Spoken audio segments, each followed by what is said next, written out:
நாங்கள் செய்தித்தாள்லையும் ஊடகத்திலையும் அன்றாட செய்தி வந்து கொண்டிருக்கின்றது. மக்களிடத்தில் ஒரு பதற்றமான சூழ்நிலை நிலவிக் கொண்டிருக்கின்றது. இன்றைக்கு அமலாக்கத்துறை பல்வேறு துறைகளிலே சோதனை நடத்தி இந்த சோதனை அடிப்படையிலே செய்தியில் வெளியிடுகின்றன. இந்த துறையில் இவ்வளவு கோடிக்கு முறைகேடு நடந்திருக்கு.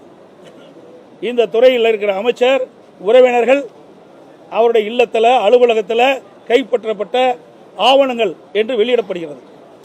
அது மட்டுமல்ல, ஒரு அமைச்சர் இந்து மதத்தை புண்படுத்துகின்ற விதமாகவும் பெண்களை இழிவுபடுத்துகின்ற விதமாகவும் பேசியிருக்கிறார். இதையெல்லாம் முக்கிய பிரச்சனையா இந்த ஆட்சிக்கு தெரியல. இதையெல்லாம் விவாதிக்க வேண்டும் என்றுதான் நாங்கள் அவையிலே இந்த விதி எண் 72 கீழ் கொண்டு வந்தோம். அது அனுமதி கொடுக்க மறுத்த காரணத்தில் இருந்திருக்கு. இதெல்லாம் ஒரு முக்கிய பிரச்சனை. இன்னைக்கு உங்கள் ஊடகத்திலையும் பத்திரிகையிலும் அன்றாட செய்தி வந்து கொண்டு இருக்கின்றது.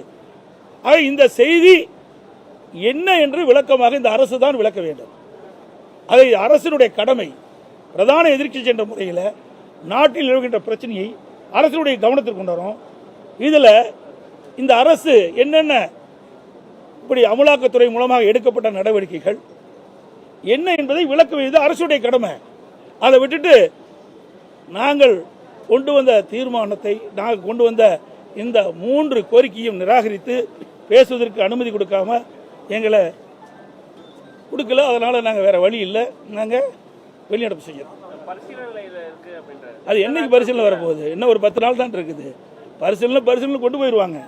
ஏன் இதே அரசாங்கம் அதிமுக அரசாங்கம் இருக்கின்ற பொழுது, திராவிட முன்னேற்ற கழகம் எதிர்க்கட்சி வரிசையில் இருக்கின்ற பொழுது எத்தனை முறை 0 ஹவரில் பிரச்சனை எழுப்பினாங்க.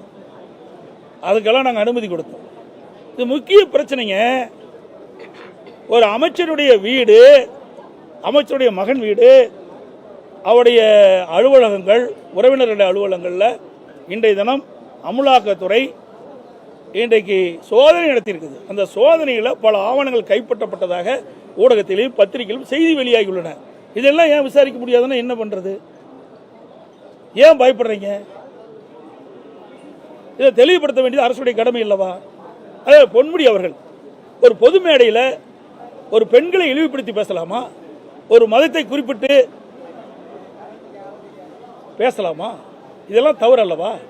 ஒரு உயர்ந்த பதவியில் இருக்கின்றவர்கள், அது படித்தவர், பேராசிரியர், இவருக்கு ஒன்றும் தெரியாதவர்கள் இல்லை, தெரிஞ்சுதான் பேசுறார்.